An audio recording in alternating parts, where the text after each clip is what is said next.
Tes 1, 2, 3.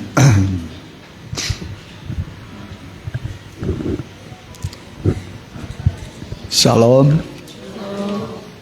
Salam sejahtera, salam bahagia bagi kita sekalian yang hadir dalam ibadah pertama Minggu 30 November 2025.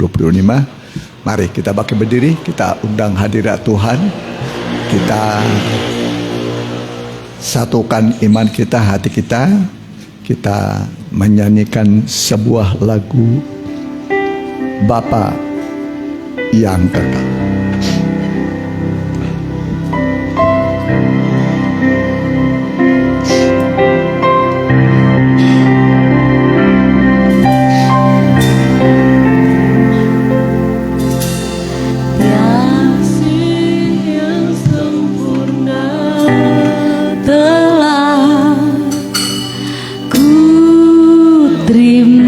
Darimu bukan karena kebaikanmu, hanya oleh kasih karuniamu kau pulihkan aku layak dapat memanggilmu Bapa yang ku pinta saat ku mencari ku mendapatkan, ku ketuk pintumu dan kau bukakan, sebab kau Bapa yang kekal. Takkan kau biarkan aku melangkah hanya sendirian. Kau selalu ada bagiku, sebab kau Bapa yang kekal. Dari awal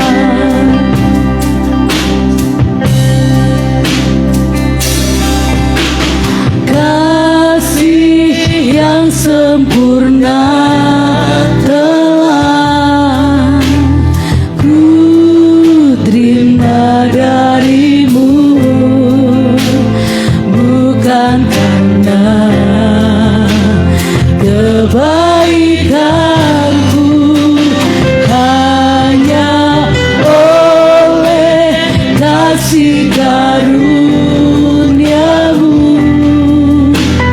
kau pulihkan aku, layakkanku untuk dapat memanggilmu Bapa. Kau beri yang ku pinta saat ku mencari ku mendapatkan, kau ketuk pintumu dan kau bukakan, sebab kau Bapakku, Bapa yang kekal. Takkan kau biarkan aku melangkah hanya sendirian.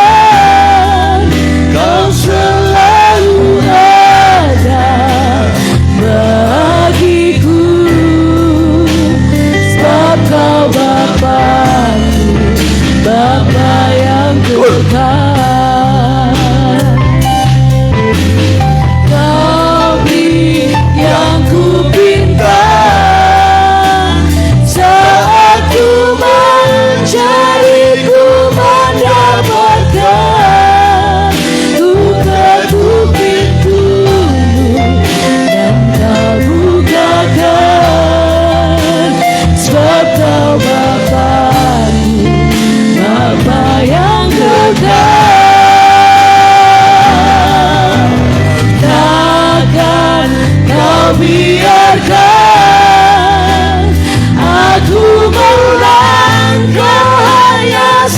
pendirian, Kau selalu ada bagiku. Sebab Kau Bapa-Ku, Bapa yang kekal. Sebab Kau Bapa. Sebab Kau Bapa-Ku, Bapa yang kekal. Haleluya, haleluya.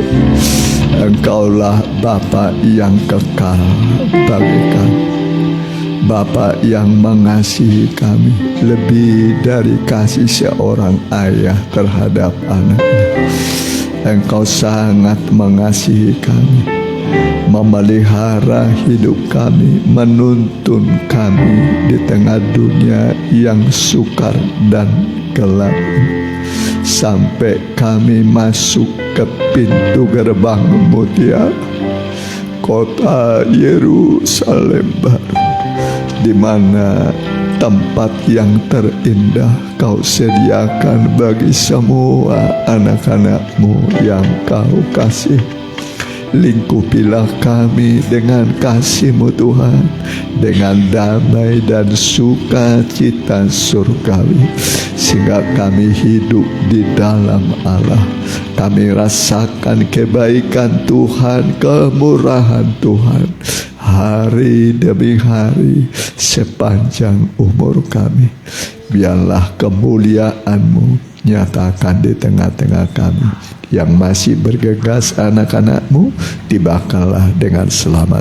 Kami usir kuasa setan iblis dalam nama Tuhan Yesus. Kami perintahkan Engkau semua pergi dari ruangan ini, dari hati pikiran kami. Darah Yesus berkuasa.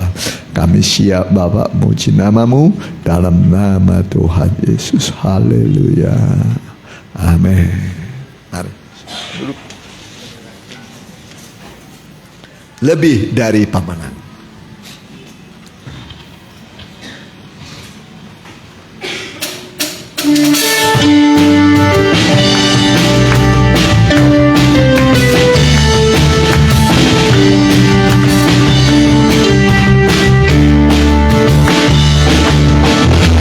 Lebih dari pemenang dalam segala perkara, iblis kami kalahkan oleh kuasa darahnya. Kami pihak kita tak dapat melawan. Kita lebih dari pemenang. Haleluya. Kibarkanlah panjinya, Yesus Raja segala raja. Haleluya.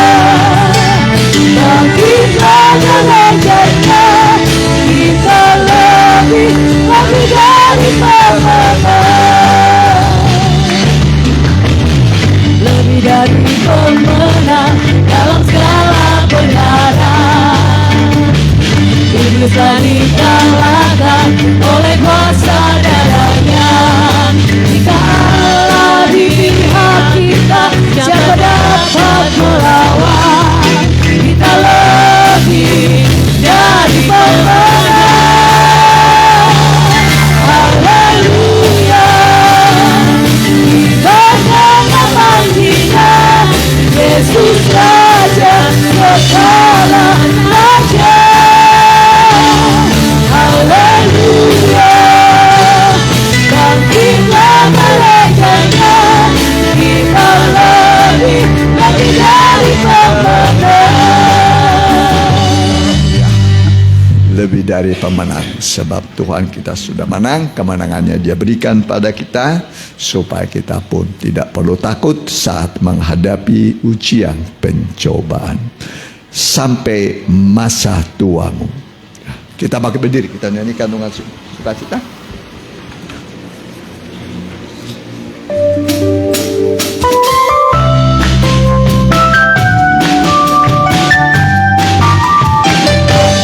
Masa tuaku, aku Yesus berlapia, dan sampai masa ku tidak butuh, aku menggenggammu.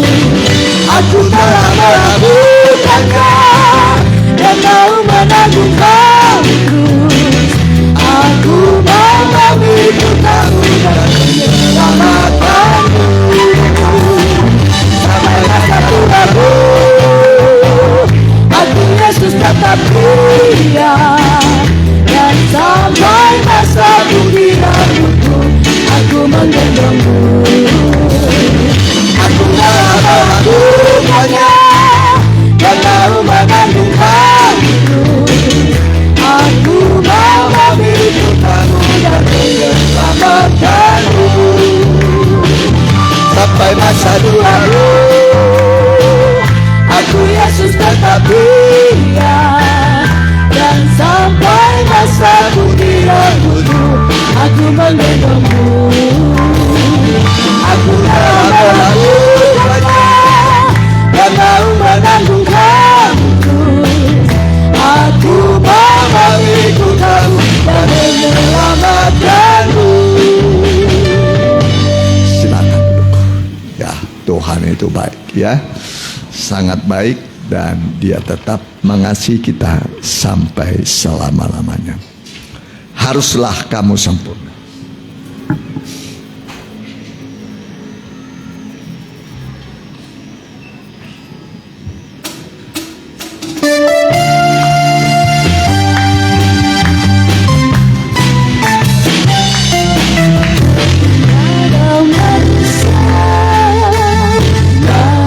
Sempurna selalu saja ada jejak dan celah.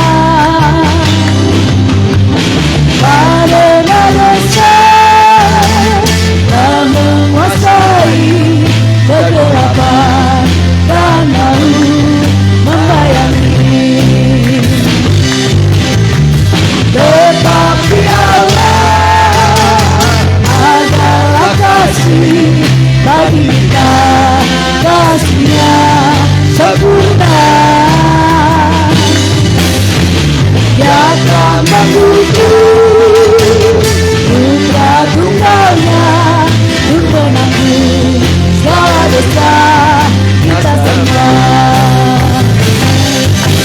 Seperti Bapa di surga yang sempurna, haruslah kita pun menjadi sempurna, agar serupa Dia. Yesus membawa surga tanpa cacat dan jelek di hadapan Semuanya.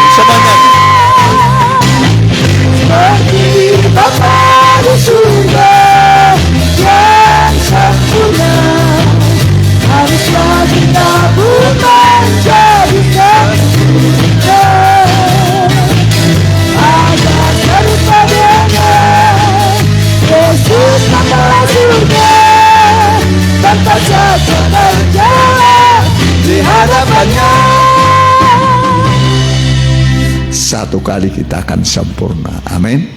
Udah sempurna, hidup manusia sangat bahagia. Yang membuat manusia tidak bahagia adalah dosa, ya. Tapi janji Tuhan, kita satu kali harus sempurna. Kita ganti kesetiaan-Mu Tuhan.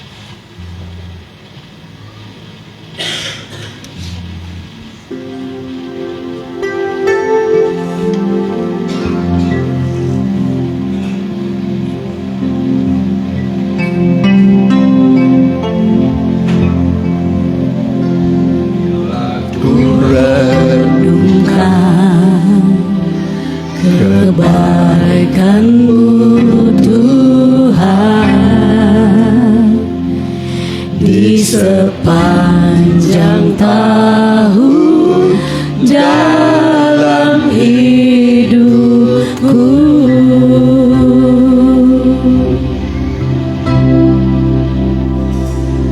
Tak pernah sehari pun jua Kau meninggalkanku.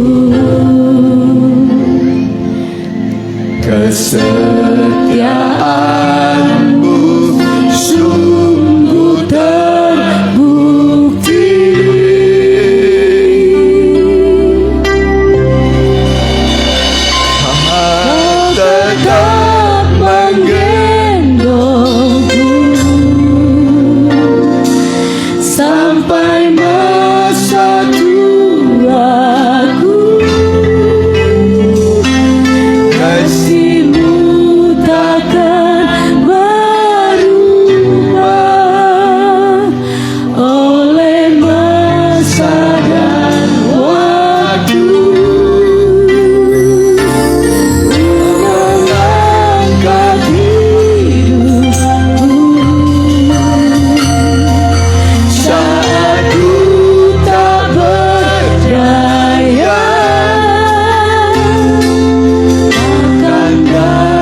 kesediaan takkan dapat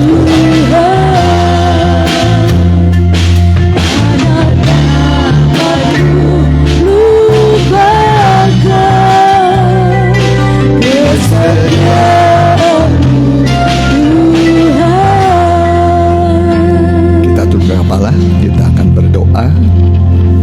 Kita persiapkan hati pikiran kita untuk ditaburi firman Allah yang hidup dan berkuasa, yang bisa menolong kita menyelesaikan semua pergumulan kita. Karena ibadah itu besar labanya, berguna dalam segala hal. Mimbar saya serahkan kepada saudara pendeta muda Adar Sebat.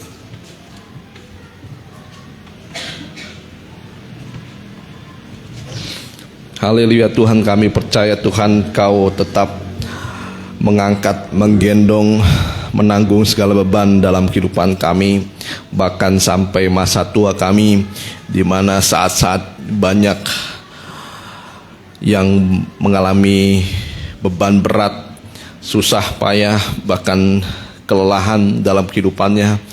Engkau tetap memelihara kehidupan kami, Engkau tetap memperhatikan kehidupan kami. Dan biarlah Tuhan, biarlah firman-Mu menjadi kekuatan bagi kami, jawaban atas kehidupan kami, sanggup mengubahkan kehidupan kami, yang gelap menjadi terang, yang sakit menjadi sembuh, yang susah dan bersedih menjadi bersukacita. Karena dalam firman-Mu Tuhan ada pengharapan yang indah memberikan pada kami Tuhan sukacita dan damai sejahtera dalam segala hal. Kuasa sejatnya memegang hati pikiran kami bersama kami menolaknya dalam satu nama, itu dalam nama Tuhan Yesus Kristus. Biarlah iblis kuatnya pergi dari tempat ini. Roh Allah saja yang berhadirat di tengah-tengah kami. Terima kasih Tuhan Yesus, terima kasih. Di dalam nama Tuhan Yesus Kristus kami sudah berdoa dan mengucap syukur. Haleluya. Amin. Ya, silakan duduk Bapak Ibu Saudara sekalian. Salam sejahtera bagi kita yang dikasihi oleh Tuhan. Salam kasih dalam nama Tuhan Yesus Kristus. Kita akan mendengarkan firman Tuhan. Kita masih akan membahas tentang masa-masa penantian. Ya, tapi kita akan langsung saja kita lihat dalam Mazmur 27 ayat yang terakhir. Mazmur 27 ayat yang terakhir, ayat yang ke-14.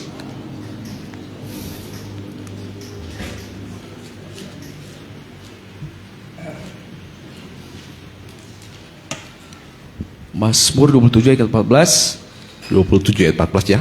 Nantikanlah Tuhan, Ya. kuatkanlah dan teguhkanlah hatimu. Ya, nantikanlah Tuhan. Ya, jadi kita lihat di sini ketika kita menantikan Tuhan, entah itu jawaban dari doa, entah itu janji Tuhan, sampai penantian yang paling penting dari gereja Tuhan adalah menantikan kedatangan Tuhan, adalah saat-saat di mana kita membutuhkan kekuatan dan keteguhan hati. Ya, cukup sampai situ. Kita akan melihat sekarang kisah dari seseorang yang menantikan Tuhan, terutama kita pernah disinggung, yaitu tentang Kaleb. Ya, tentang Kaleb. Berapa lama Kaleb nantikan janji Tuhan? Ya, kita sudah mendengar ada waktu yang Kaleb nantikan, yaitu 45 tahun. Nah, kita baca dulu dalam kisah Kaleb dalam kitab Bilangan 13 ayat 2 sampai yang ke-6. Bilangan 13 ayat 2 sampai yang ke-6. Bilangan 13 ayat yang kedua, lompat ayat yang ke-6. Langsung. Suruhlah beberapa orang Ya, mengintai suruhlah tanah Kanaan beberapa orang mengintai tanah Kanaan.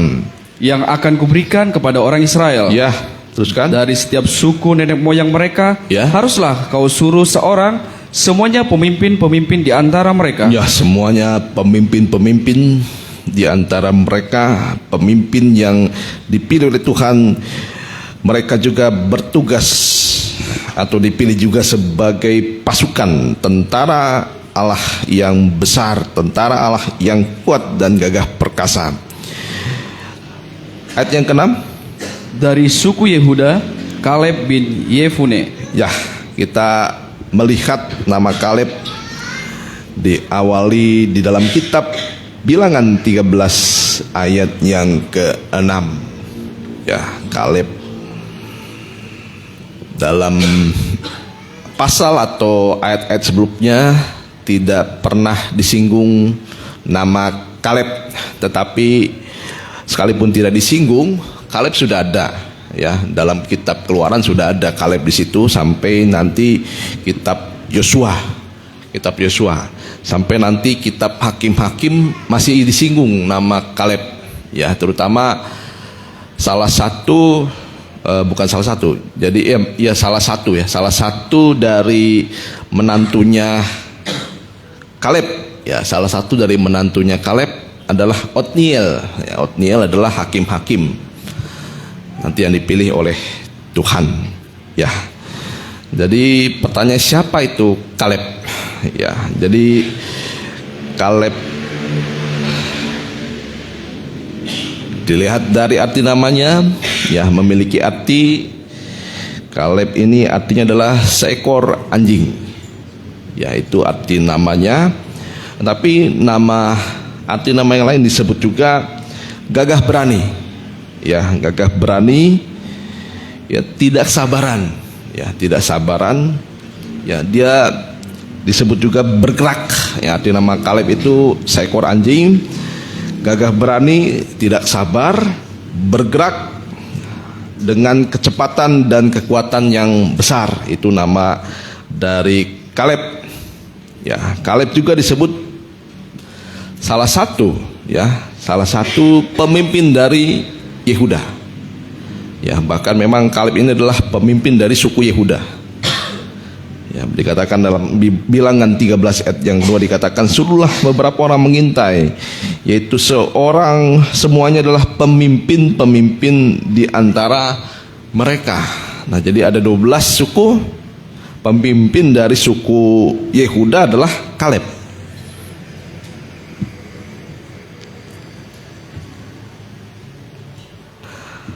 Dan Kaleb adalah seorang pengintai, ya, pengintai. Nah, apa tugas dari pengintai?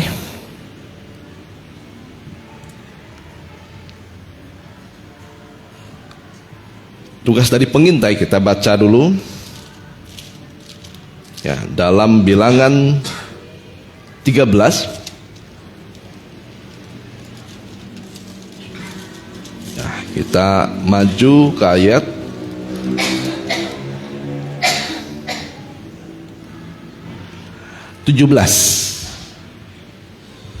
Ayat 17. Ini tugas dari 12 pengintai, dan di situ ada Kaleb.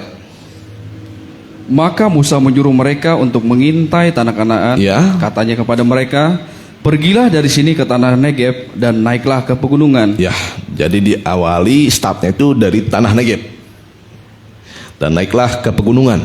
Terus kan? Dan amatilah bagaimana keadaan negeri itu. Ya, jadi ketika naik ke tanah Negeb di atas gunung, sehingga orang Israel bisa mengintai tanah Kanaan. Terus kan?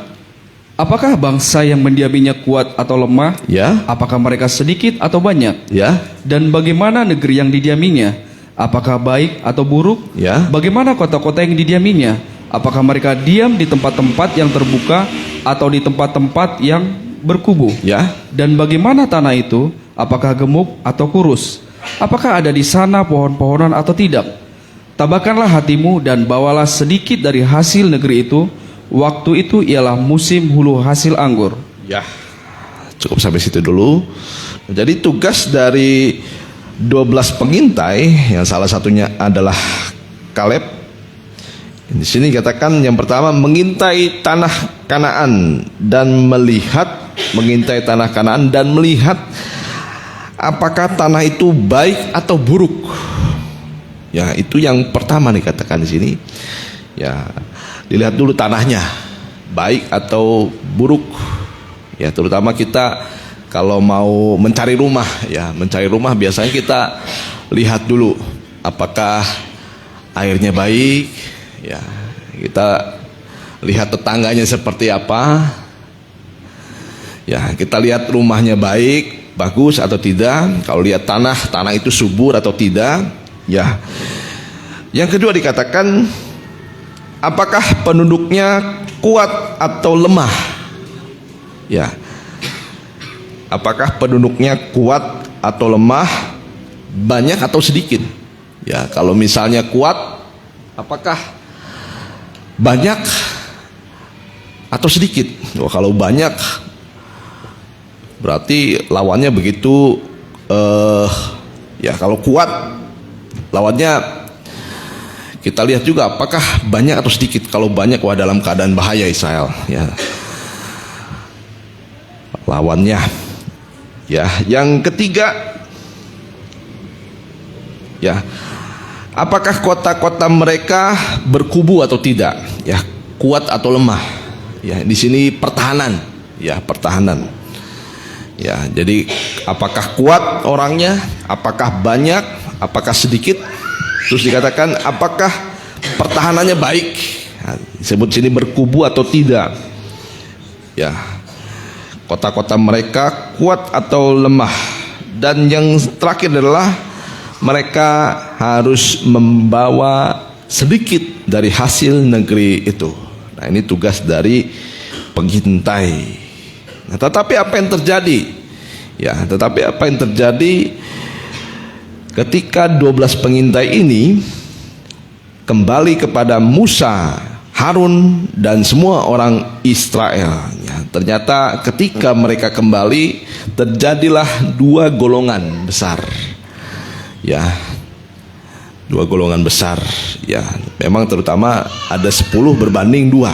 Ya, tapi yang kedua ini memang sedikit ya. Terjadi dua golongan atau dua pemisahan. Ya, golongan yang pertama diisi hanya oleh Yosua dan Kaleb. Ya, Yosua dan Kaleb ini mereka membawa hasil yang atau laporan yang baik atau positif, ya. Dan mereka percaya bahwa Tuhan akan memberikan tanah Kanaan kepada bangsa Israel. Ya, tetapi golongan yang kedua dari Kaleb Yosua membawa hasil yang positif, laporan yang baik kepada orang Israel dan Musa, ya, kepada Musa dan Harun. Mereka akhirnya membawa kabar yang baik. Ya, tetapi dari 10 pengintai, mereka ini membawa dampak kabar negatif. Ya, membawa kabar negatif, membawa dampak yang negatif. Ya, mereka akhirnya melemahkan orang Israel. Ya, dengan mengatakan bahwa kita tidak mungkin bisa mengalahkan orang-orang Enak. Ya, jadi tujuan awalnya dikatakan di tanah Negeb, ya, tetapi dalam ayat boleh kita lihat ayat 21 boleh dibaca. Ialah yang terjadi kepada 12 pengintai. Ayat 21, Ya. mereka pergi ke sana, Ya. lalu mengintai negeri itu mulai dari padang gurun Zin sampai ke Rehob, ke jalan yang menuju ke Hamat. Ya. Teruskan. Mereka berjalan melalui tanah Negeb, Ya, mereka berjalan melalui tanah Negeb. lalu sampai ke Hebron. Ya. Di sana ada Ahiman, Sesai, dan Talmai, keturunan Enak. Hebron didirikan 7 tahun lebih dahulu dari Soan di Mesir. Ya. Ketika mereka sampai ke lembah Eskol, dipotong merekalah di sana suatu cabang dengan setandan buah anggurnya, lalu berdualah mereka menggandarkannya. Ya, jadi kalau dilihat buah anggur ini besar-besar, terus kan? Dan juga mereka membawa beberapa buah delima dan buah ara. Tempat itu dinamai orang lemah Eskol karena tandan buah anggur yang dipotong orang Israel di sana. Sesudah lewat 40 hari Ya, pulanglah setelah 40 mereka hari. dari pengintaian negeri itu dan langsung datang kepada Musa, Harun, dan segenap umat Israel di Kades. Nah, terus kan ini masa yang ditunggu-tunggu oleh orang Israel. Di Ya, padang karena- gurun ya, Paran, mereka membawa pulang kabar kepada keduanya ya, ini 10 pengintai, teruskan. dan kepada segenap umat itu, dan memperlihatkan kepada sekaliannya hasil negeri itu. Ya, Mereka menceritakan kepadanya, ya, kami sudah masuk ke negeri kemana kau suruh kami, dan memang negeri itu berlimpah-limpah susu dan madunya, ya, memang, dan inilah hasilnya. ya, teruskan. Hanya bangsa yang diam di negeri itu kuat-kuat, dan kota-kotanya berkubu dan sangat besar, juga keturunan Enak telah kami lihat di sana. Ya, Orang Amalek diam di tanah Negeb, orang Het, orang Yebus, dan orang Amori diam di pegunungan. Orang Kanaan diam di sepanjang laut dan sepanjang tepi sungai Yordan. Kemudian Kaleb ya, cukup mencoba dulu sampai di situ. Nah, jadi golongan yang 10 pengintai ini membawa kabar. Ya, memang ada 1-2 hal yang mereka berikan, hal-hal yang positif, tetapi ada satu yang mereka katakan di dalam ayat yang ke-28. Ya, hanya bangsa yang diam di negeri itu kuat-kuat, dan kota-kota itu berkubu sangat besar dan sangat banyak keturunan orang Enak. Ya, dalam bilangan dikatakan orang-orang itu memakan manusia. Nah, itu yang membuat orang-orang Israel nanti ciut. Ya, nah kita lihat dalam 10 pengintai, mereka membawa kabar busuk, ya, sehingga orang Israel nanti akhirnya mengalami, mengakibatkan orang Israel akhirnya semua tidak ada yang menuju tanah Kanaan. Ya, yang 20 tahun ke atas tidak adalah. Ya, dalam bilangan 13 ayat 27 dikatakan, mereka menceritakan kepadanya, kami sudah masuk ke negeri kemana kau suruh kami, dan memang negeri itu berlimpah-limpah susu dan madunya, dan inilah hasilnya. Ya, dalam ayat 28 dikatakan, hanya bangsa diam di negeri itu kuat-kuat, dan kotanya berkubu dan sangat besar, juga keturunan Enak telah kami lihat. Ya, jadi di dalam ayat 28 dikatakan ada kata hanya. Ya, nah ini adalah suara daging. Ya, ketika kita mendengarkan firman Tuhan, ketika kita menerima janji Tuhan, ya hati-hati, ada suara daging. Ya, kata hanya ini adalah suara daging. Nanti suara daging ini mengakibatkan yang pertama adalah membuat orang Israel tawar hati. Ya, tawar hati. Nah, kalau kita mendengarkan firman Tuhan, kalau disertai dengan suara daging, ya, satu saat kita akan mengalami hati yang tawar. Ya, hati tawar ini tidak memiliki semangat. Hati tawar ini artinya hati yang kecewa kepada Tuhan. Ya, jadi hati tawar dikatakan di sini, mereka itu membesarkan masalah daripada membesarkan firman Tuhan. Ya, kalau sudah membesarkan masalah, nanti akhirnya mengecilkan firman Tuhan. Ya, kita tambah dalam bilangan 14 ayat 34, boleh? Bilangan 14 ayat 34.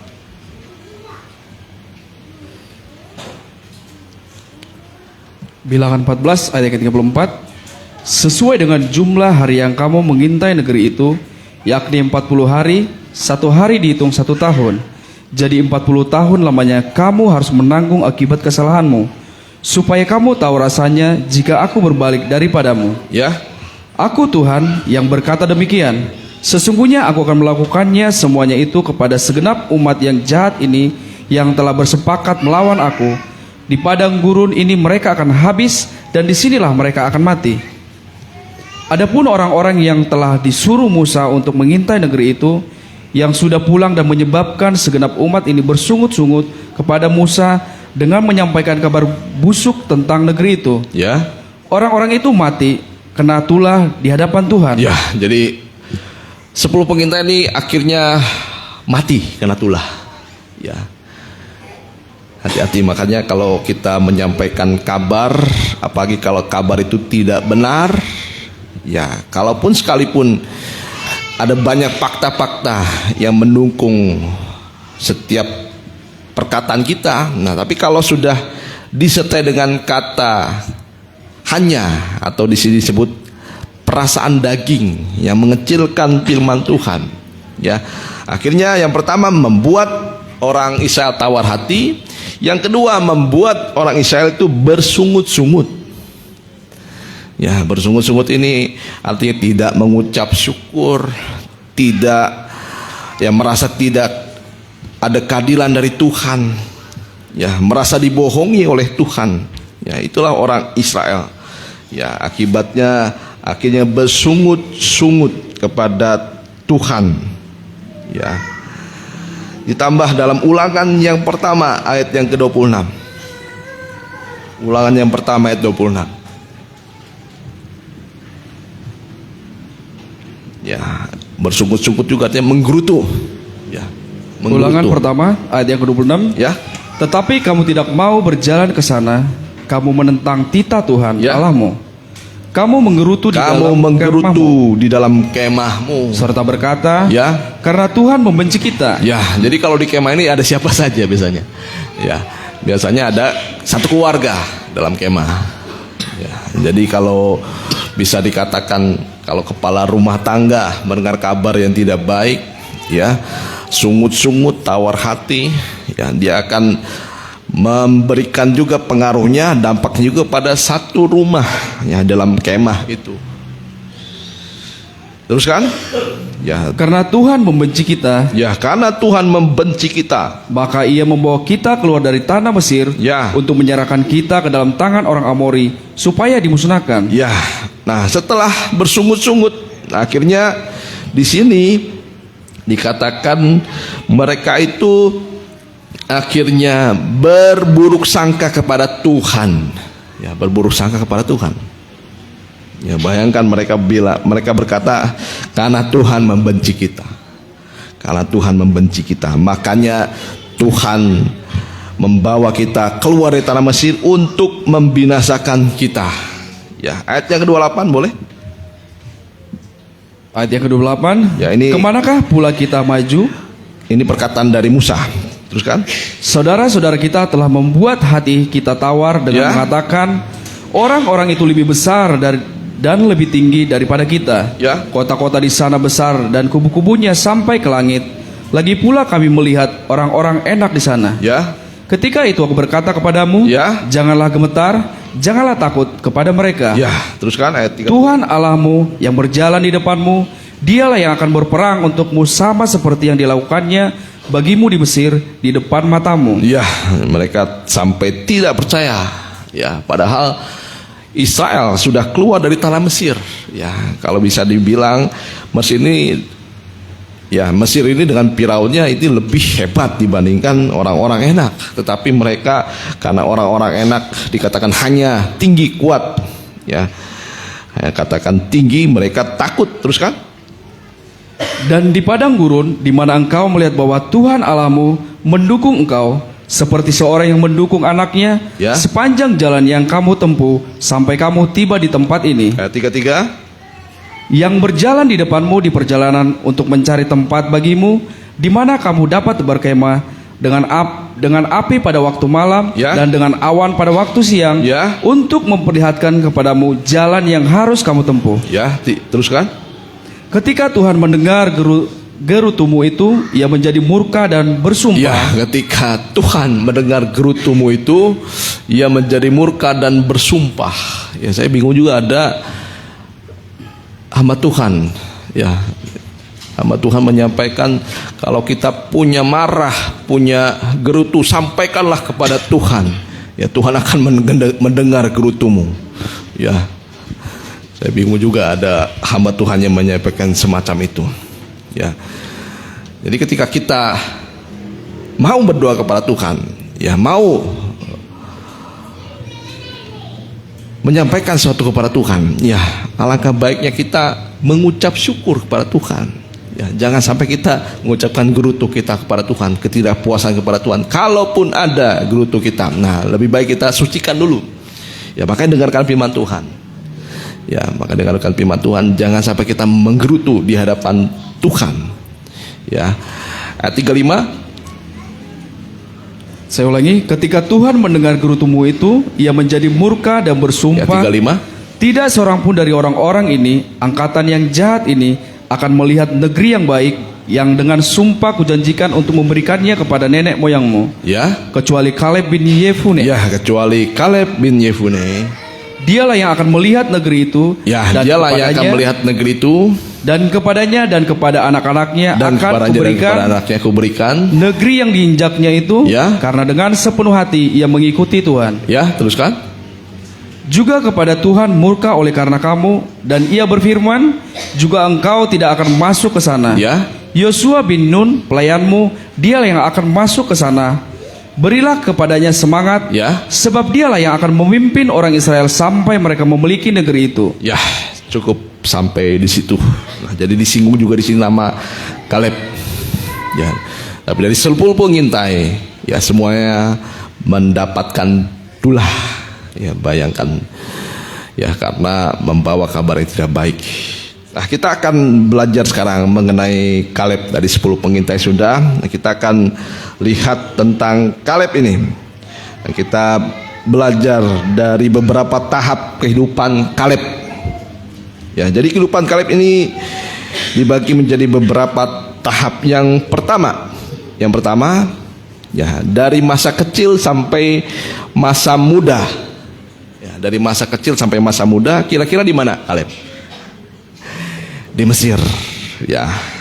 Nah, jadi Kaleb ini dilahirkan dan dibesarkan sampai masa 40 tahun. Ya, dia ada di tanah Mesir. Ya, kurang lebih 40 tahun. Ya, di Mesir. Jadi ketika di Mesir, ya, sekalipun tidak diberitahukan di mana Kaleb, sekalipun tidak disinggung nama Kaleb, ya, kita pasti dapat mengetahui bahwa Kaleb ini mengalami banyak penganiayaan dari orang Mesir. Ya. Dan dia melihat sendiri, ya, masa-masa kegelapan dari bangsa Israel. Ya, dari bangsa Israel ini mengalami kegelapan. Dan di masa kegelapan ini Kaleb belum mengenal pribadi Tuhan. Ya, pribadi Tuhan. Ya.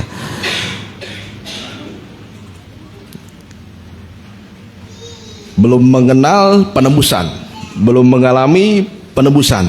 Berarti Kaleb ini hidup dalam kegelapan di tanah Mesir. Ya, tetapi dia juga akhirnya menjadi saksi mata mengenai kebesaran Israel, kebesaran Allah, ya, bagi orang Israel, ya, dengan memberikan tulah kepada orang-orang Mesir. Itu masa kecil sampai masa mudanya atau sampai masa 40 tahun Kaleb di tanah Mesir. Ya, masa yang kedua adalah masa keluar dari Mesir. Masa keluar dari Mesir. Ya. Ya, ketika Kaleb keluar dari Mesir, Kaleb mengalami penebusan, ya, penebusan oleh darah anak domba Paskah.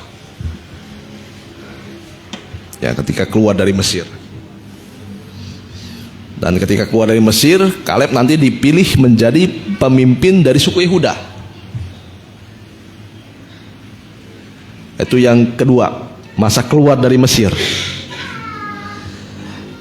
Yang ketiga, masa pengintaian. Ini hanya berkisar 40 hari. Ya, masa pengintaian. Ya. Jadi ketika masa pengintaian dikatakan Kaleb ini menerima pilihan Tuhan, tadi kita sudah singgung bagaimana Kaleb ini bersama Yosua akhirnya membawa kabar yang baik. Ya. Bilangan 13 ayat 30.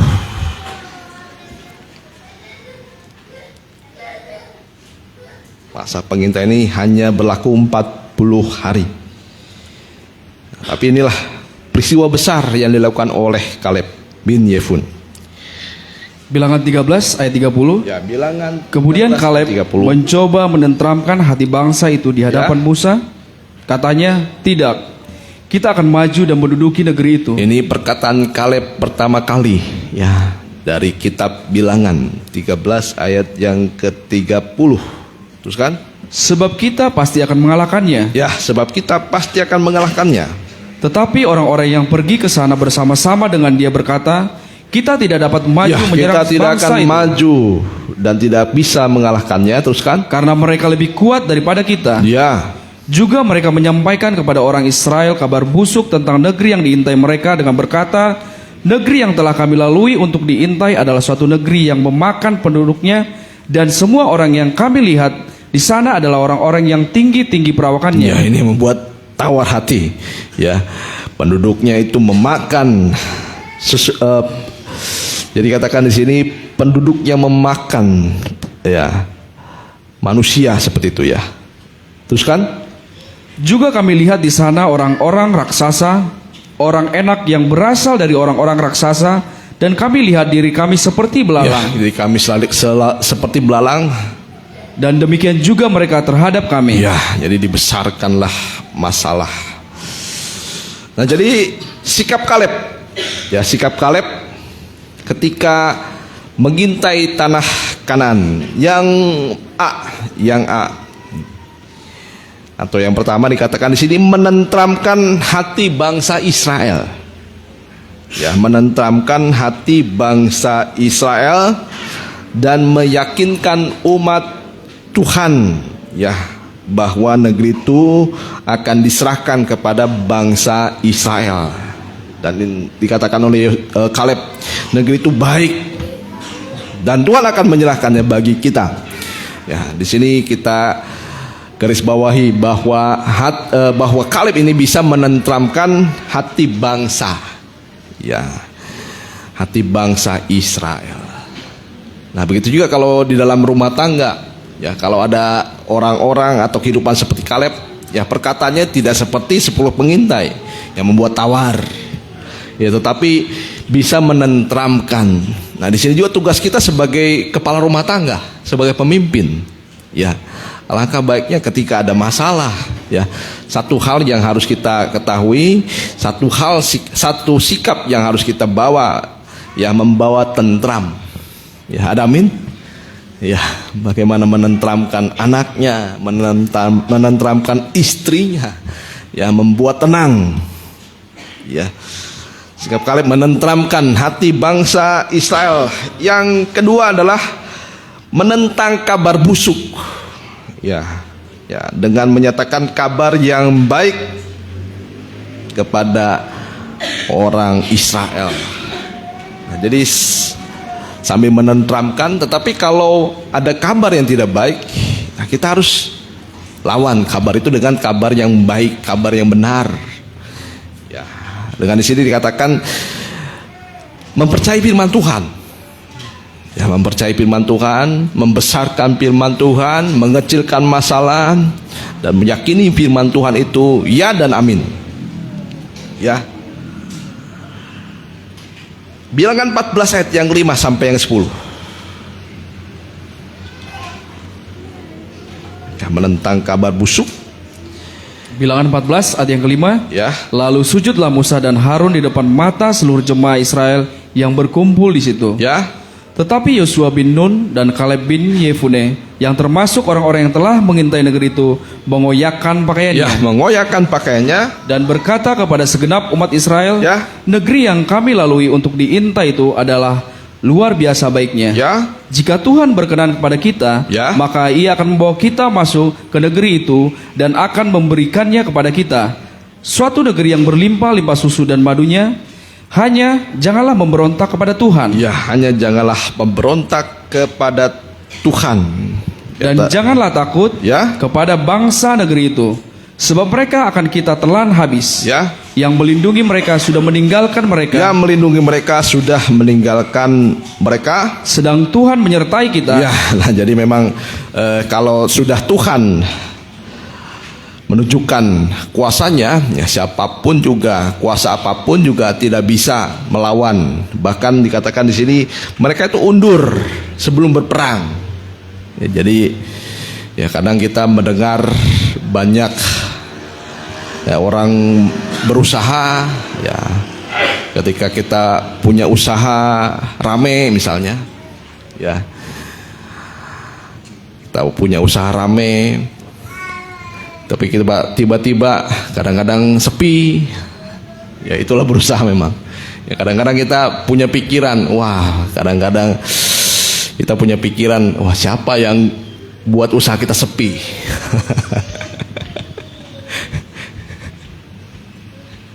Ya, saya pernah ngobrol dengan satu ibu. Ketika saya lewat tokonya, ya memang saya lihat tokonya itu memang jarang buka, ya. Terus saya tanya, usahanya apa Bu? Itu toko saya yang sering Bapak lewat. Oh itu saya pernah, bahkan sering lewat. Ya kalau misalnya sekolah, dia bilang, ya usaha saya itu sepi ya, karena ada yang guna-guna. Ya itu mimpi dari tetangga saya.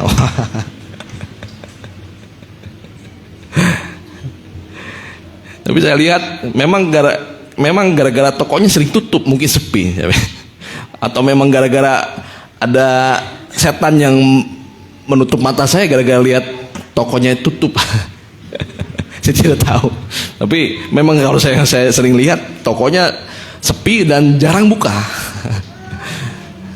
Nah, jadi kalau kita lihat banyak sekarang dukun itu dukun palsu, ya.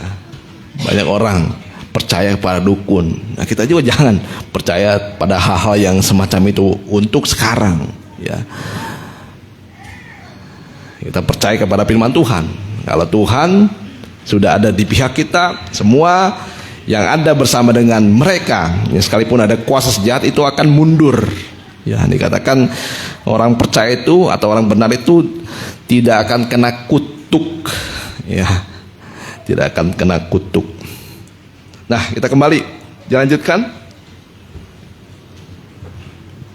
Janganlah takut kepada mereka. Ya, Lalu segenap umat itu mengancam hendak melentari kedua orang itu dengan batu. ya, Tetapi tampaklah kemuliaan Tuhan di kemah pertemuan kepada semua orang Israel. ya. Nah, jadi sikap dari Kaleb yang pertama menenteramkan hati bangsa Israel, yang kedua menentang kabar busuk, yang ketiga adalah mengoyakkan pakaiannya. Nah, yang mengoyakkan pakaian ini tanda duka cita dan hancur hati. Nah, ini harus kita ketahui.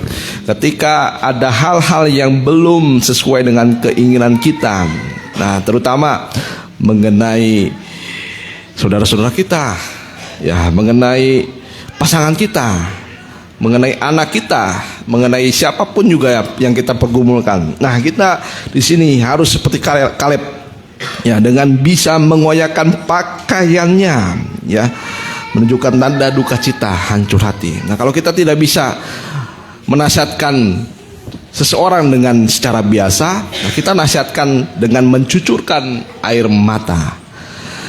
Ya. Ratapan 3 ayat 49 sampai 51.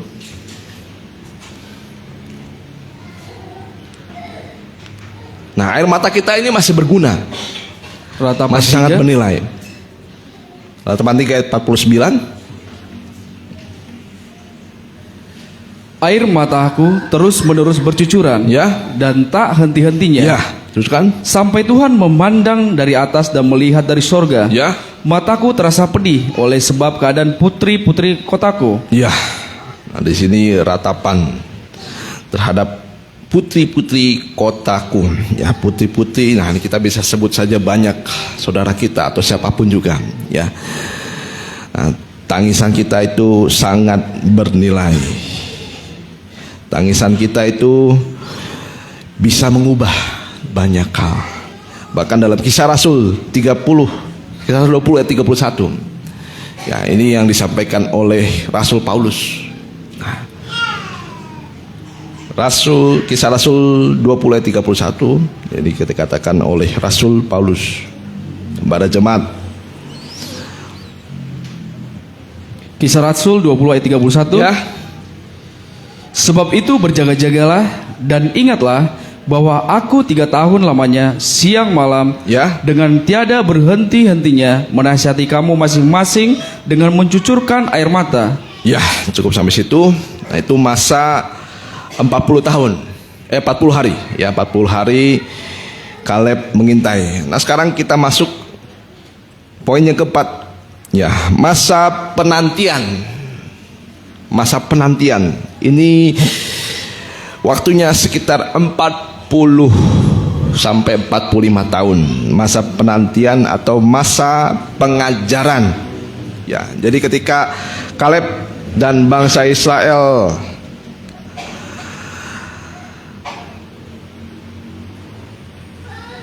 berkeliling itu menghabiskan kurang lebih 40 tahun.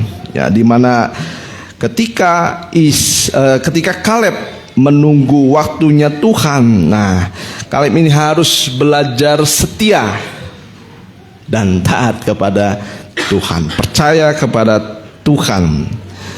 Ya, dalam Bilangan 14 ayat 24 tadi sudah dibaca, tetapi hambaku Kaleb karena jiwanya lain. Ya, karena rohnya lain dikatakan. Karena rohnya lain dan ia mengikuti aku dengan sepenuhnya, ia akan kubawa masuk ke negeri yang kumasuki, yang telah dimasukinya, dan keturunannya, dan akan memilikinya. Tapi nasib orang Israel dikatakan dalam Bilangan 14 ayat 22 sampai 23 tadi sudah dibaca. Semua yang telah melihat kemuliaanku dan melihat tanda-tanda yang telah kuperbuat di padang gurun, mereka tidak akan sampai ke tanah Kanaan. Ya, jadi di mana masa penantian Kaleb ini, dia harus setia, harus percaya kepada Tuhan, harus sabar menunggu waktunya Tuhan. Di tengah-tengah ketidakadilan, Kaleb harus menanggung akibat dari kesalahan Israel. Ya, jadi kita bisa menanggung akibat dari kesalahan anak kita, misalnya suami kita, ya, atau saudara kita. Ya, kadang-kadang ada kesalahan itu ditutup oleh saudara atau orang tua supaya jangan kena dia imbasnya, seperti itu kadang-kadang. Nah, tapi Kaleb dia harus menerima akibat dari kesalahan orang lain.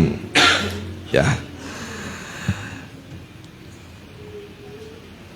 Kita masuk dalam poin yang kelima. Ya, ketika memasuki tanah Kanaan. Ya, ketika masuki tanah Kanaan cuma tinggal 2 orang. Yosua dan Kaleb saja. Dan yang lainnya sudah tidak ada. Nah, sekarang yang poin yang keenam. Ya, ketika masuki tanah Kanaan ini kurang lebih waktunya ya 5 tahun. Kalau saya tidak salah. Ya, nanti saya dikoreksi lagi, boleh.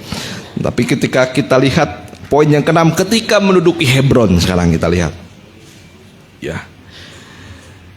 Yosua 15 ayat 13. Yosua 15 ayat 13.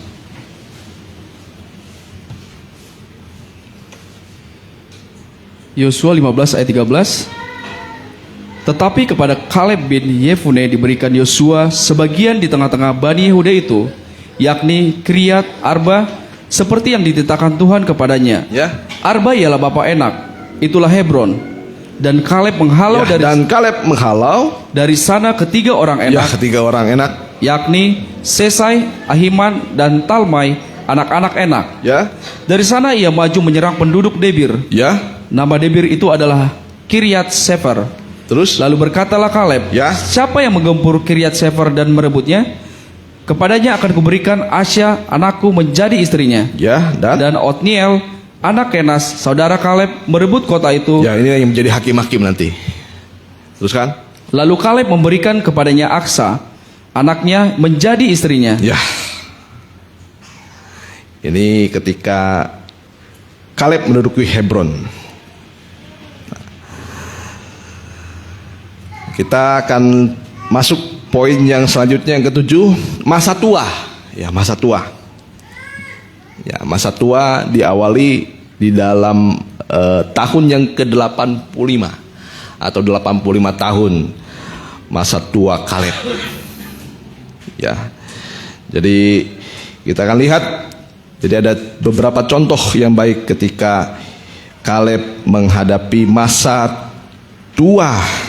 Ya, jadi ketika masa tua Kaleb ini tetap kuat seperti di masa dia 40 tahun. Ya. Kita bisa lihat beberapa poin mengenai masa tua. Yang pertama dikatakan Kaleb ini tetap aktif. Ya, tetap aktif. Jadi ketika masa tua ini bukan pasif ya, tetapi tetap aktif. Ya, makanya melayani Tuhan itu tidak ada kata pensiun. Ya, tidak ada kata pensiun sampai mati garis akhir. Ya, bingung juga ada sekarang pendeta emeritus. Ya. Itu pendeta pensiun. Pendeta sudah pensiun. Kadang-kadang sekarang sudah 60 tahun pendeta itu sudah disuruh pensiun. Bingung juga. Sudah tidak aktif lagi. Ya, sekalipun aktif ya hanya sebagai penasehat saja. Tidak boleh khotbah. Ya. Jadi kalau saya lihat teladan-teladan mereka sampai masa tuanya. Ya, pendeta Tobing sampai masa tuanya. Pendeta Pong Dongalema sampai masa tuanya. Ya, sampai akhir hidupnya tetap melayani. Ya, pendeta Pan Hesel semuanya. Ya, yang sudah tua-tua dalam pengajaran mereka tidak pernah pensiun. Ya, bahkan saya melihat sendiri. Ya, bagaimana waktu di Malang ada seorang penerima tamu. Kadang-kadang penerima tamu itu yang dipilih ya anak-anak muda ya seperti itu sekarang ya. Kalau di Malang itu orang-orang tua. Ya, ada yang saya lihat 85 tahun. Ya, sampai untuk berdiri pun dia harus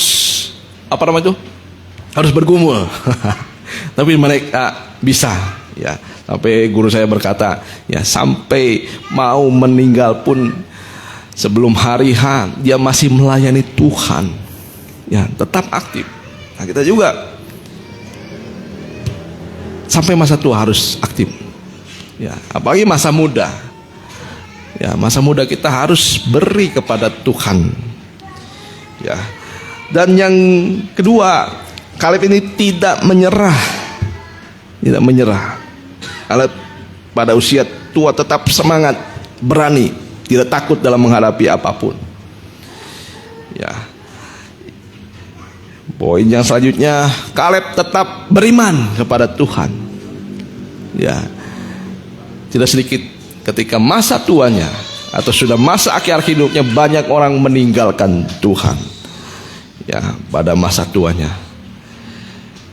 Dan yang selanjutnya, Kaleb menjadi berkat bagi banyak orang lain.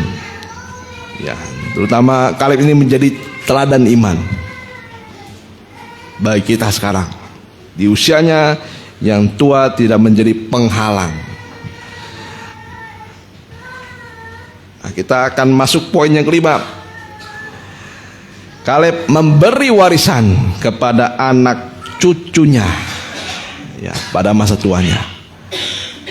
Ya, memang tidak diwajibkan ya, tetapi kalau bisa ya, kalau bisa orang tua memberikan warisan itu baik, terserah. Ya, tapi kita akan bahas sekarang mengenai warisan dari Kaleb. Nah, jadi warisan dari Kaleb kepada anak cucunya adalah salah satu tempat pelindungan, yaitu Hebron. Ya. Hebron artinya adalah persekutuan. Persekutuan. Ini warisan yang paling indah dari orang tua, dari seorang opung, dari seorang kakek, dari seorang ayah kepada anak cucunya. Yaitu di sini Hebron. Jadi untuk mendapatkan Hebron, Kaleb ini harus berperang, harus bergumul, harus berjuang sampai dikatakan sampai Kaleb ini harus berjuang, ya, harus berjuang sekalipun dirinya dikorbankan, ya. Tapi Kaleb percaya bahwa Tuhan memberikan tempat itu dan Kaleb menang. Nah, ini persekutuan yang harus diperjuangkan, dan warisan yang paling indah kepada anak cucu adalah persekutuan. Ya, jadi persekutuan ini dibagi menjadi dua, yaitu persekutuan antara anggota tubuh. Nah, ini juga didambakan oleh Daud. Ya, kita baca dulu dalam Mazmur 133 ayat yang pertama.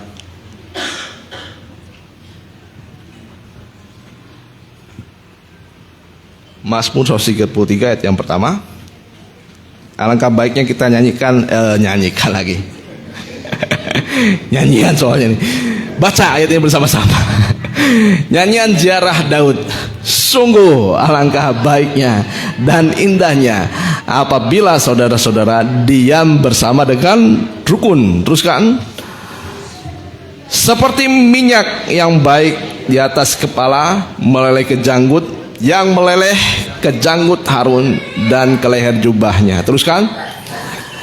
Seperti embun gunung Hermon yang turun ke atas gunung-gunung Sion, sebab kesanalah Tuhan memerintahkan berkat kehidupan untuk selama-lamanya. Nah, jadi warisan itu bukan hanya harta. Ya, boleh kita punya harta banyak, ya, tapi warisan harta ini bersifatnya sementara.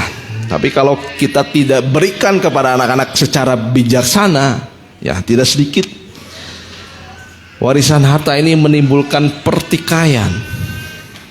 Ya, ketika orang tuanya meninggal, kadang-kadang yang dipikir anak itu bukan bagaimana ya di mana dikuburkan, bagaimana menghormatinya. Yang dipikirkan anak-anak itu pertama kadang-kadang, ya, ini warisan, kalau banyak nih, warisannya kemana?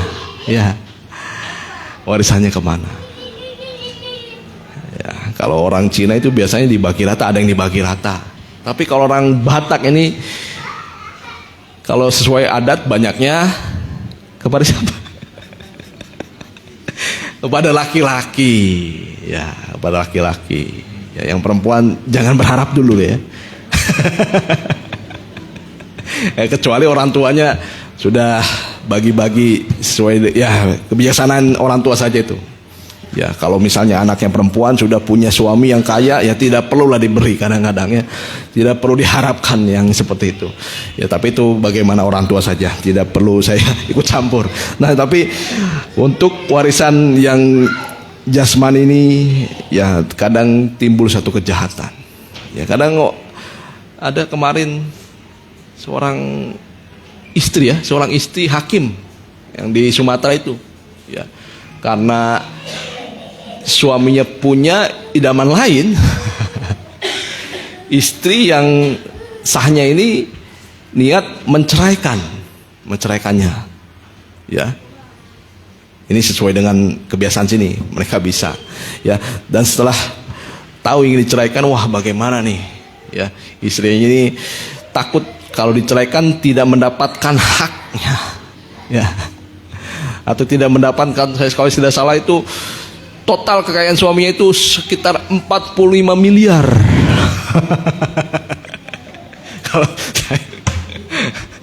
Nah, bagaimana saya mendapatkan harta suami saya? Akhirnya dibuat rencana, akhirnya disuruhlah pacar dari istrinya ini. Ternyata istrinya juga punya selingkuhan lagi. Ya, akhirnya bersekongkol, akhirnya dibunuhlah suaminya. Dia pikir suaminya mati, hartanya ke dia. Ternyata tidak ada kejahatan yang sempurna. diciduklah. Ternyata ya kisahnya kalau tidak salah suaminya itu disimpan di belakang jok. Ya seolah-olah suaminya ini mati gara-gara kecelakaan. Ya. Inilah bodohnya. Akhirnya mobilnya rusak. Suaminya sudah dalam keadaan sudah meninggal sebelumnya itu ditaruh di belakang atau di kursi tengah. Polisi kan bingung. Ini kalau kecelakaan tidak mungkin dia di belakang, pasti di depan. Wah, dari situlah ditanya istrinya. Ya, boleh diotopsi? Janganlah kalau saya diotopsi. Disitulah polisi sudah mulai curiga. Dilihat CCTV dan lain sebagainya. Oh, ini ternyata yang bunuhnya bukan orang lain, ternyata istrinya sendiri. Nah, akhirnya kalau tidak salah itu divonis hukuman mati. Kalau hukuman mati itu kalau saya tidak salah 10 tahun ditunggu pertobatannya. Setelah itu dieksekusi. Nah, itulah harta warisan tidak menjamin kerukunan. Nah, jadi yang paling harus kita berikan kepada anak cucu kita adalah warisan persekutuan. Ada amin? Buat apa kita memberikan tetapi akhirnya perkelahian, pertikaian dan lain sebagainya. Ya, boleh kita baca dulu dalam 1 Yohanes 1 ayat 6 sampai yang ke-7.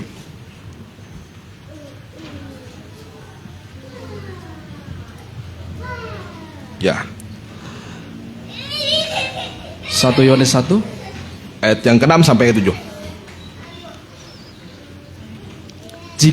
Jika kita katakan Ya. bahwa kita beroleh persekutuan dengan jika Dia, kita katakan kita beroleh persekutuan dengan Dia, namun kita hidup di dalam kegelapan, namun kita hidup dalam kegelapan. kita berdusta dan kita tidak melakukan kebenaran. Ya, teruskan. Tetapi jika kita hidup di dalam terang, Jika kita hidup sama dalam terang, seperti Dia ada di dalam terang, maka kita beroleh persekutuan seorang dengan yang lain. Ya, kita beroleh persekutuan seorang dengan yang lain. Dan darah Yesus anaknya itu menyucikan kita daripada segala dosa. Ya, jadi persekutuan di antara anggota tubuh. Jadi anggota tubuh ini yang diikat, yang membuat satu dengan yang lain bersekutu adalah melalui sendi. Ya, kalau ada sendi dia bisa bersekutu. Nah, persekutuan antara tubuh dengan tubuh, tetapi juga ada persekutuan antara tubuh dengan kepala. Nah, jadi warisan yang paling indah kepada anak cucu adalah persekutuan antara tubuh, ya antara adik kakak saja paling sederhana. Jangan sampai ada pertikaian, perkelahian.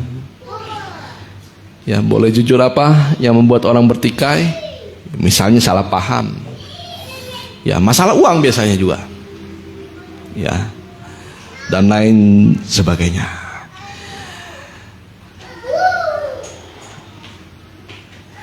Nah, jika kita hidup dalam terang sama seperti Dia yang adalah di dalam terang, maka kita beroleh persekutuan seorang dengan yang lain, dan darah Yesus anaknya mencucikan kita dari segala dosa. Nah, tapi jangan lupa juga persekutuan antara kita dengan Tuhan.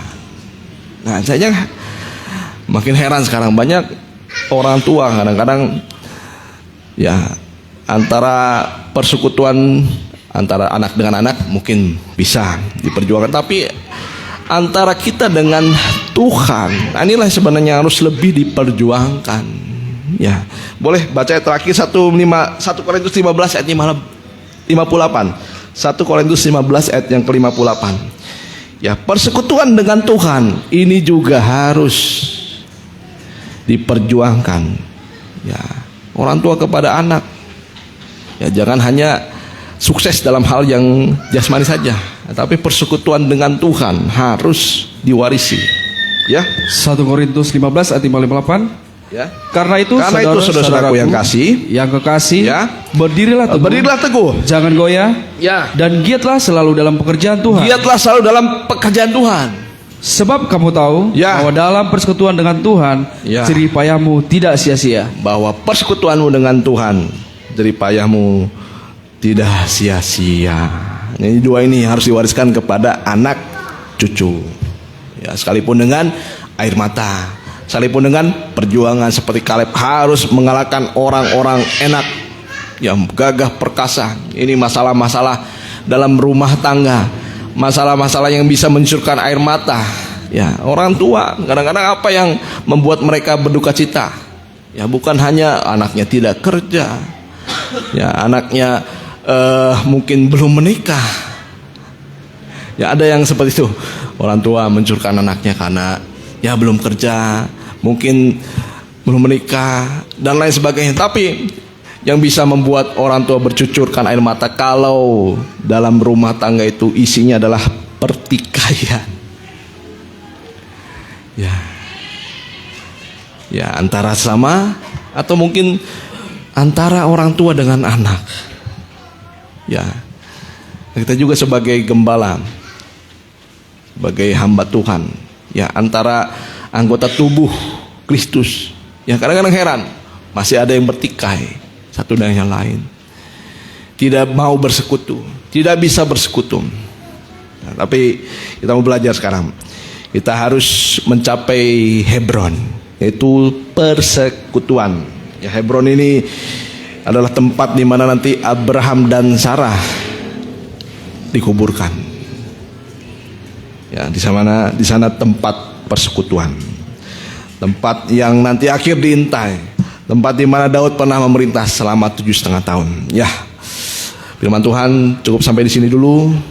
Ya, kita percaya kepada Tuhan bahwa kita sebagai orang tua, salah satu yang harus kita perjuangkan adalah Hebron, yaitu persekutuan. Ya, baiklah, kita kalau hidup di dalam Tuhan, di dalam terang, ya kita tidak hidup dalam kegelapan. Tapi kalau kita hidup dalam terang, kita bisa mengasihi saudara kita. Tetapi kalau kita hidup dalam kegelapan, kita membenci saudara kita. Ya, demikian firman Tuhan. Kita nyanyikan lagu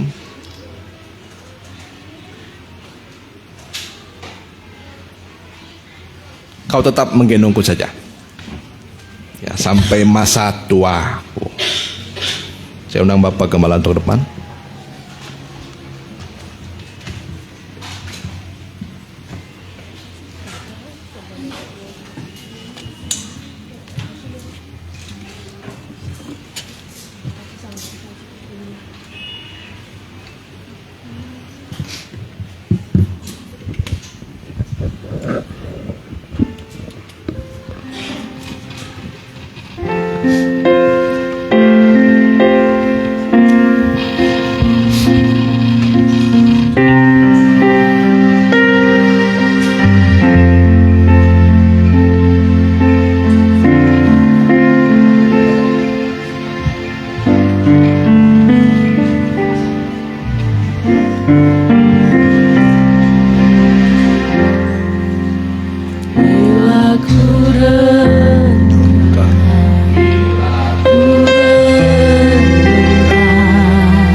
kesetiaan-Mu Tuhan.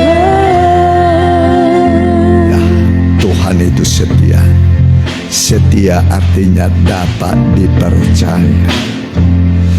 Allah dapat dipercaya dalam segala hal.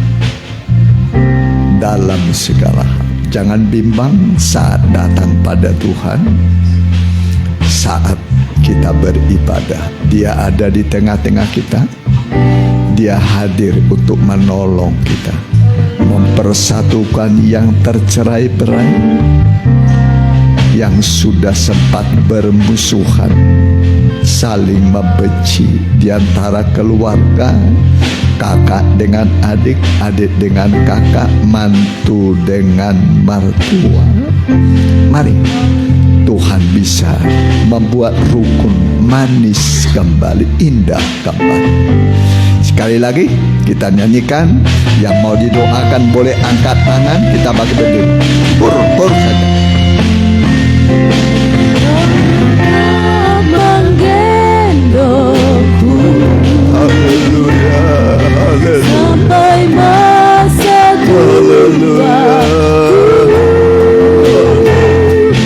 Kasih-Mu takkan berubah oleh masa dan waktu. Kau mengangkat hidupku saat ku tak berdaya, takkan dapat ku lupakan kesetiaan-Mu Kau tetap menggendongku.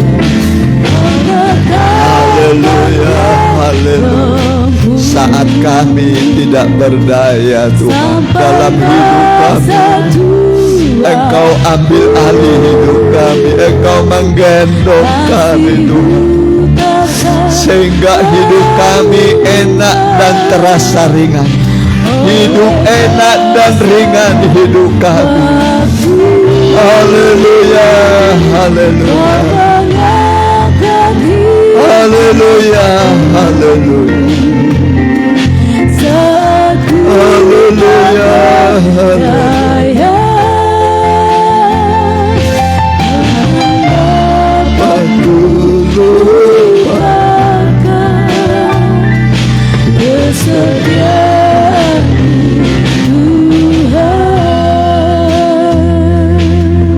terima kasih Tuhan, Engkau ada di tengah-tengah kami sekarang. Ulurkan tangan-Mu Tuhan, ambil alihlah hidup kami. Gendonglah kami yang lemah ini Tuhan, ambil alihlah hidup kami. Kalau kami dalam pelukan tangan Tuhan, dalam gendongan Allah, bagaikan bayi yang lemah kecil, dipeluk, dibelai, digendong. Begitulah Kau terhadap kami Tuhan. Engkau menggendong kami, memeluk kami Tuhan, menolong kami, sehingga kami hangat dalam pelukan tangan Tuhan. Terima kasih Tuhan, terima kasih. Engkau sangat baik bagi kami. Tidak ada masalah yang tidak bisa Engkau selesaikan. Terlebih ibadah itu berguna dalam segala hal. Untuk apapun ibadah ini berguna bagi kami, menyelesaikan persoalan kami, rumah tangga kami, usaha pekerjaan kami, masa depan kami. Engkau tolong hari ini Tuhan, dalam nama Tuhan Yesus. Tuhan menolong engkau, memulihkan engkau. Tahun-tahun ini, masa-masa ini adalah masa pemulihan segala sesuatu. Tuhan pulihkan, walau rumit dan sukar. Bagian Allah adalah hal-hal yang sukar, engkau bisa selesaikan dalam nama Tuhan Yesus. Tuhan menolong dan memulihkan, memberkati engkau. Haleluya, amin. Silakan dulu. Mari kita puji-pujian berkat anak cucu. Kita jalankan persembahan untuk kas ya. Sama untuk baksos ya.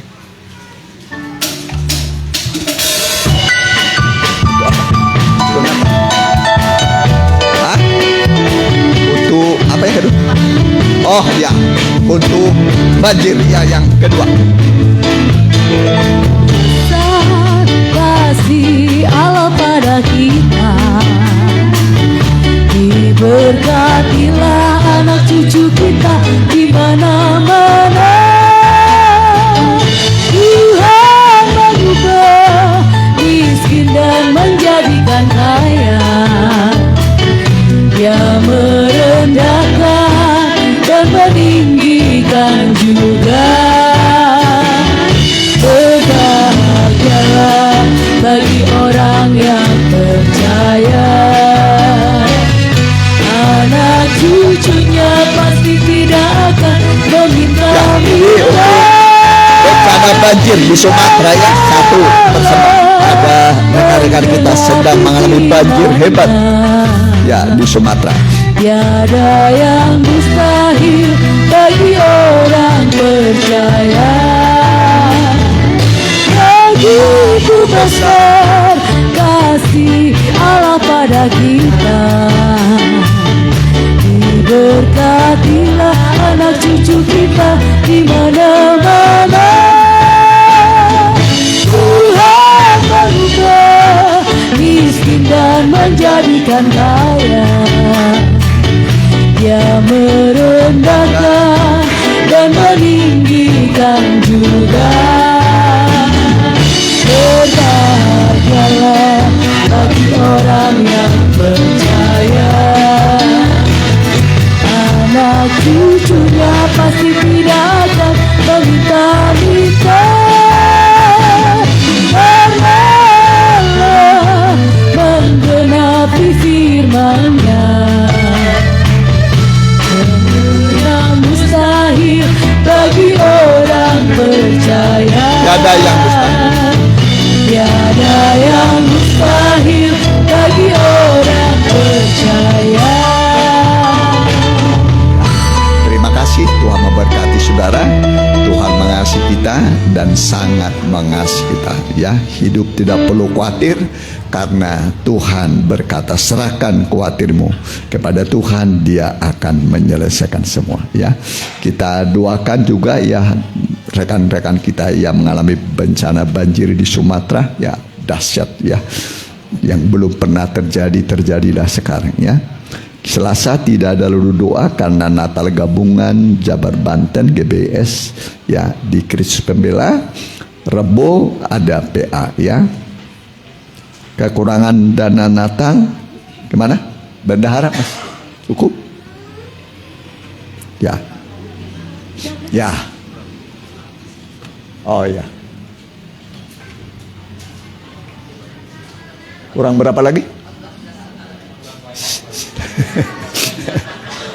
Ya, nanti Tuhan cukupi, amin. Nah, ya imanin aja nanti ada ya.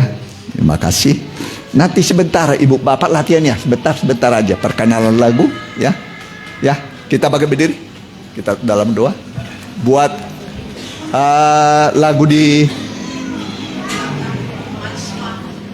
buat di mana nih? Buat di mana? Natal umum ya, buat Natal umum. Ya, kita bagi berdiri. Ya, lagu untuk Natal umum. Ya, ibu bapak ada persembahannya ya. Atau ya. Sore nanti bisa nggak imam-imam latihan? Hah? Jam berapa? Di mana? Jam berapa di mana? Atau rebo hah? Bisa nggak? Hah? Oh nggak bisa. Oke, next time ya. Nggak bisa. Ya, nanti dipikirkan ya. Oke, kita berdoa. Kami menundukkan diri di hadapan Tuhan yang mulia. Engkau Allah pembuat keajaiban di semua musim kehidupan kami. Walau nampaknya sukar dan sulit, bagi Tuhan, bagi orang percaya, tidak ada yang mustahil. Hal-hal yang sukar dan sulit bagi kami, bagi Tuhan tidak ada yang mustahil. Kami berdoa Tuhan, Tuhan tolong anak-anak-Mu. Buat mereka yang sedang sakit, baik Rafael, bilur-bilur Tuhan menyembuhkan engkau. Opuromando, bilur-bilur Tuhan yang ajaib menyembuhkan engkau. Suami Bu Licu juga, bilur-bilur Tuhan yang ajaib menyembuhkan engkau. Pak Lewi juga, bilur-bilur Tuhan yang ajaib menyembuhkan engkau. Semua saudara-saudara kami yang mengalami bencana banjir di Sumatera, begitu dahsyat, rumah mereka diterjang pohon-pohon dan lumpur sehingga hancur begitu banyak rumah. Mohon belas kasih kemurahan-Mu, kuatkan mereka Tuhan, cukupi apa yang mereka perlukan. Biarlah mereka berharap kepada Tuhan dan Tuhan akan mencukupi mereka. Doa kami, kuatkan mereka, buka jalan bagi mereka. Jangan terulang lagi banjir-banjir yang dahsyat, termasuk saudara kami Pendeta Pilemon yang mengalami banjir juga. Tuhan tolong, Medan mengalami banyak banjir, begitu juga di Tapanuli. Tuhan tolong semua supaya daerah-daerah ini yang mengalami banjir dikuatkan oleh Tuhan. Terima kasih anak-anak-Mu, usaha mereka, pekerjaan mereka, Tuhan berkati pendidikan mereka. Ibu Susan yang sudah bermurah hati bagi pekerjaan Tuhan, bagi pengajaran mempelai, Tuhan berkati. Lingkungan di mana kami tinggal, berkati dari tingkat RT, RW, Lurah, Pak Camat, semua, Pak Wali Kota, Gubernur Jawa Barat, Pak Presiden Prabowo Gibran, TNI Polri berkati. Terima kasih Tuhan. Negara-negara konflik, sadarkan para panglima supaya mereka mau berdamai. Damai itu indah. Pulanglah dengan sukacita bersama dengan Tuhan, berkemenangan saat ini sampai selama-lamanya. Haleluya. Amin. Selamat hari Minggu, Tuhan memberkati. Selamat pulang. Anak muda bisa bantu beberes ya.